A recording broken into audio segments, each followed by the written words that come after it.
I've seen some discourse in this one, is dragon riding. Ah, yes. I think I know exactly the discourse you're talking about. Yeah. So, is it a lot worse now? Is it better now? I have a mixed opinion on this. Yeah. So, from doing the time trials, I found the time trials to be quite a bit more engaging playing this time around. I felt like I was thinking more about how my character was moving, and I had a greater sense of accomplishment at the end. The reason why is because in the previous version of Dragon Riding, you just hold the right mouse button, and it, all of your movement, as it tends to be in WoW, is instantaneous. So the same way that you can, move your character, turning circle, you can literally turn, within one frame, you can turn 180 degrees. You could do that with the Dragon Riding. Now, what that meant is that when you were doing the time trials, there was like very little skill to it. You just hold the button and always point in the right direction. Yeah. So it was more about your twitch reflexes. What I found now, though, is they've added in a turning circle or a sense of momentum, of weight.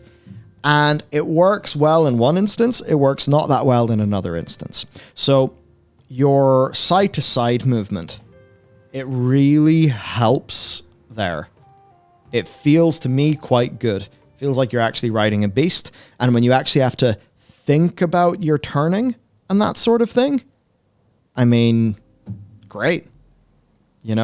I just felt more of a sense of accomplishment, more of almost a sense of ownership over my skill, because instead of just a twitch thing, I actually was kind of learning. The bit that doesn't work as much is the up-down, the verticality. And this could just be a perception thing, because so much of this, it could be objectively the same amount of time for, up and left, right. It could be like literally the exact same, but you could maybe have a perceptual difference. I don't know if that's because we're on a 16:9 monitor, so, we can see more in the horizontal than we can in the vertical, but certainly it does not feel responsive when you are entering into that dive or pulling up a little bit, right? Because you think you'll pull up, and you will, but maybe you'll overshoot slightly. So I think they need to tune the verticality side of it a bit more. But overall, it then fundamentally comes down to, should there be weight in this? Should it be World of Warcraft pinpoint precise movement that is basically in no way immersive? And that's fine. That's a design decision. Certainly, having been very used to WoW's character movement, moving to MMOs that are a bit more weighty in their movement, it does by default feel bad to me because I'm so used to how responsive WoW is. On the Dragon Riding, I think they're now in a territory that is going to be harder to do right. They do have a ripcord that they can pull and go to the version that does not have the momentum system built in. If they do that, it will still, I think, be an almost unanimously well-received, very positive system. I think they're just going to have quite a time in the tuning and the tweaking to just have really good game feel. That said, there is one nice thing that they've done. So we all know field of view is really important in a game. And depending on the field of view of a camera, motion feels different. So here's a really good example. Imagine, Michael Bay. He likes to film things in a telephoto so that you can see in the background of a character so much motion. So in those like Michael Bay movies, you see fucking Optimus Prime is falling down and the amount of motion on screen is just completely overwhelming. That's partially because of the motion, but it's also because of the field of view of the camera. It's because of the lens. And if you have a wider field of view, as opposed to a more tight one, it'll just do little things which will accentuate motion. So they have a nice field of view effect whenever you actually gain speed. And there are just times where I'd say the flight has felt dynamic, frenetic, other sorts of waffly words, and it's felt really good. The only thing is just when you're going up or down, just doesn't feel... It just feels a little off. And that's the bit that could sink it. So that's what I think. Now, that said, that field of view thing, if you've got motion sickness, you can turn that off. Now, here's one thing. When running into objects and walls, velocity is now lost based on angle and collision duration. This one feels a bit iffy because, there's times you'll just clip a twig and you're gone. And I suppose if you don't have that bronze power that resets you to the point where you jumped off, that's going to feel quite bad. Because sometimes, look, WoW geometry, we all know what it's like. Or even times where you are sailing through, and this is a game design thing in a way too. You're sailing through treetops. Some things have geometry there, other things don't. It's not always clear literally which and what, and that just means that sometimes things are not particularly consistent. So one of the things in the old system for dragon riding was like, if you hit a twig, you would stop moving, you would retain your momentum, and you could sort of correct yourself and keep on going. Now, that was obviously easier, less punitive, but it did certainly cut out an area of potential negative experience. That's like not based on a lack of skill, but is more based on sometimes inconsistent geometry. Yeah, they need to make sure and do a pass, especially if time trial routes and some of their tree stuff to clip basically all of that. And that shouldn't be too difficult as long as they have the actual feedback for it and their tools are okay. Where it is just, remove the collision from this. Yeah. That should be handy enough for them to do. Hopefully they're paying attention and like understanding that is a thing. But I definitely wouldn't want it to be... Well, I guess this is the kind of thing, right? Well, obviously they can tweak like the amount of weight and stuff. So if it's a little bit heavy at the minute, they can tune it down a little bit depending on what people think.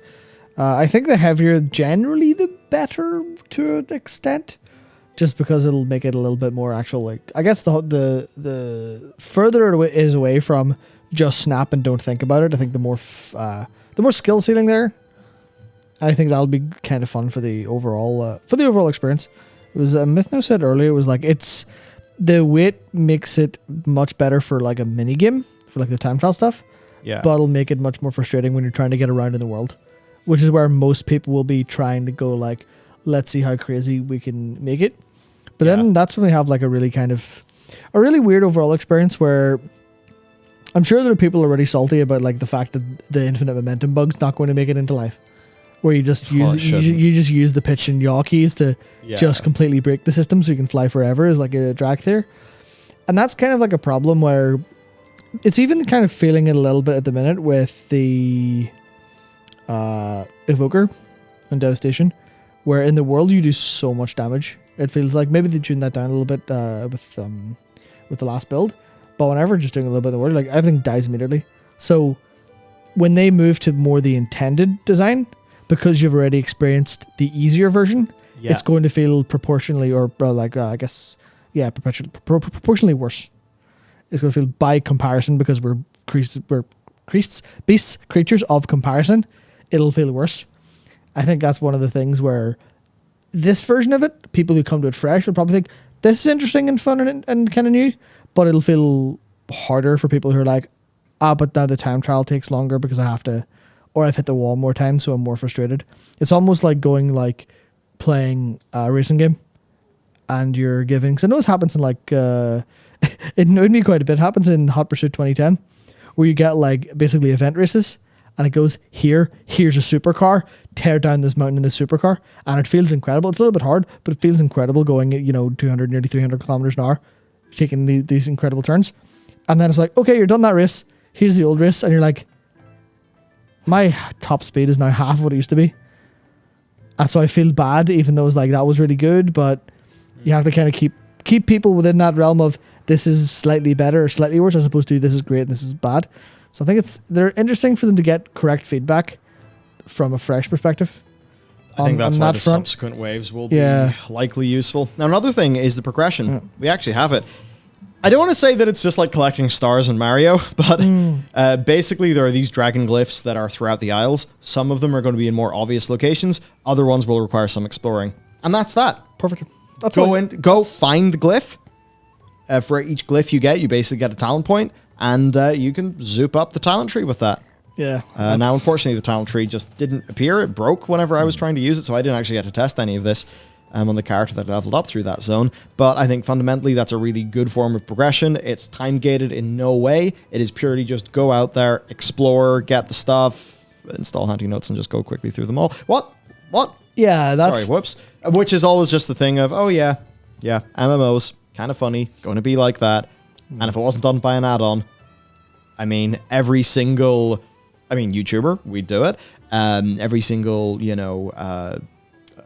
games blog establishment will, of course, be doing the usual thing where they do all of the different guides. I mean, I even saw a guide in PC Gamer that was for the final puzzle of Stray. Oh, yeah. And it's like, that's not a puzzle. You just, click, click, click, click, click, click, done. What?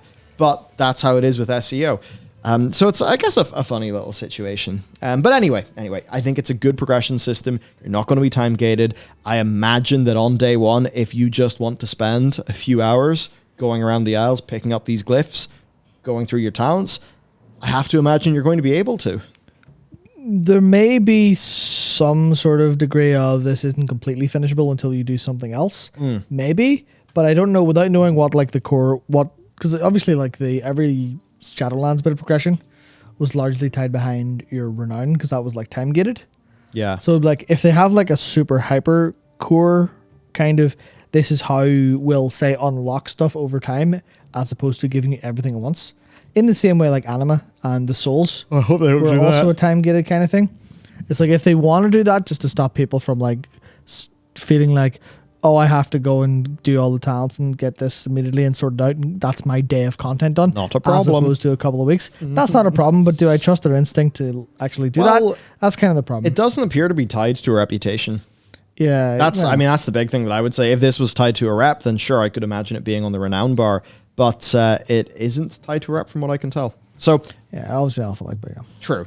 But I think overall what this means is the progression is shaping up quite well. It is still super fun. I think the time trial sort of content is like actually a good bit more fun now with the momentum system in, but they evidently do have quite a bit of tweaking yet to do. Yep. And for anyone who's thinking, oh, well, I'm just going to, or for anyone who's thinking, I'm just going to go and get the handy notes or the Tomcats tours and do this all in one go to get it out of the way so I can fly around faster. I urge you to reconsider. I urge you to try some exploration because the world is what you make of it, and that goes for World of Warcraft as well. Yeah, and in fairness, it really seems like they're trying to make the world just be more of a thing. A lot more right? alive, Matter quite a bit more It's in this like- expansion, well, which that's the is thing, right? nice to see. It's not that it matters more. It's not that it's like, because you think of matter and you think, well, what is meaning in World of Warcraft for a player then? And that's a bit of a can of worms to open. But you say the world matters, and I think to a lot of people that would immediately make them think, oh, what do I have to do to get my fucking player power? And I think that's going to be not what they're doing whatsoever. It'll be completely, it maybe not be like extremely horizontal progression, but it'll be shit to do.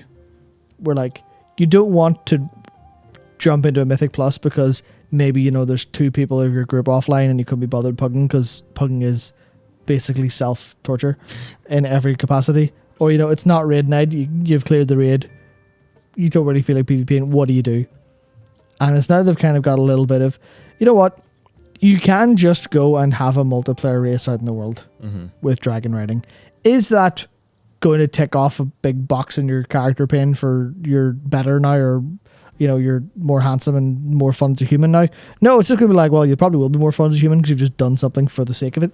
Exactly. So having opportunity for people to do stuff for the sake of it is like really kind of important for, I mean, you could obviously tie a little bit of progression to it, which they will in the very basic form of, hey, here's an achievement for doing the 10 trials. And that's basically all you really need for like a game. In its like purest form is, hey, do this. Just, fuck it, why not? Yeah. And that's kind of that's the attitude I see them taking a little bit like towards this. Spyro has its little mini games in its levels. Yeah. Fun. Yeah, you could just another thing. Yeah, you could just finish games. You could just min-max and finish all games immediately and kind of miss the point, but I don't get too kind of prescriptive for what people should do with their time, whatever else, but it's like, that's kind of the thing they're finally doing, going, yeah, here's some stuff to do that's not tied to any bullshit, just do it freely. Yeah. If you want to log in and do laps around Dalaran, do laps around the Onaran Plains, and maybe it'll be physically fun. Yeah. So overall, shaping up pretty well.